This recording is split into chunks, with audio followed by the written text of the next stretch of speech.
All right, this is the #1 secret for having your best vertical jump. You don't want to do this before a running vertical, and I don't even think you want to do it before a broad jump. But to have your best standing vertical jump ever, this is a little secret that can literally add 1.5 inches, 2, sometimes even 3 inches. And it's very simple. All it is a static hip flexor stretch. As Joe DeFranco, who I've trained under for several months myself and used his programs personally for over 8 years, he says basically you want to try to put your hip flexors to sleep. Now what I'm going to do, I'm going to have Tyler get down in the hip flexor position to show you what that looks like. Tyler, you're just going to get in a lunge.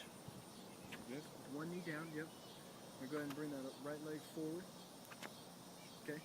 Now all I'm going to have to do is Tyler sit up tall, lunge into it.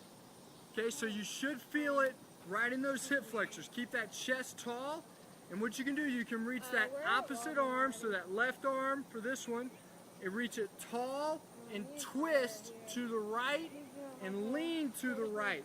Again, all you're trying to do is stretch all this right here out. And here's why. When you're vertical jumping, the thing that's going to hinder you from extending your hips all the way is tight hip flexors.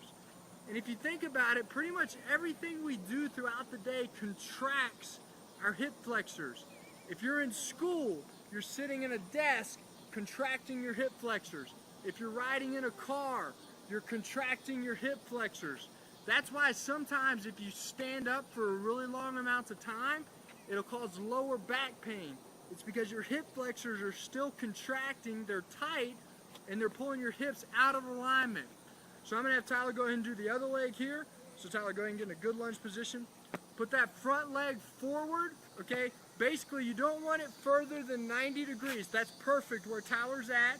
And again, you're sitting your hips down and forward. You're not bending at the waist, but you're pushing your hips down and forward to get a good hip flexor stretch.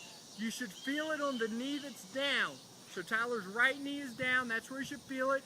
You're going to hold it for 30 seconds to a minute each leg. Do that 2 reps each leg just prior, so within 5 minutes of you actually going in your vertical. So at a combine, at a pro day, you're going to be in line with maybe 10, 12 other guys. When you're maybe 4 or 5 or 6 guys out, all you should be doing is stretching your hip flexors to get ready to go, so that when you get up, you're ready to have full extension when you jump.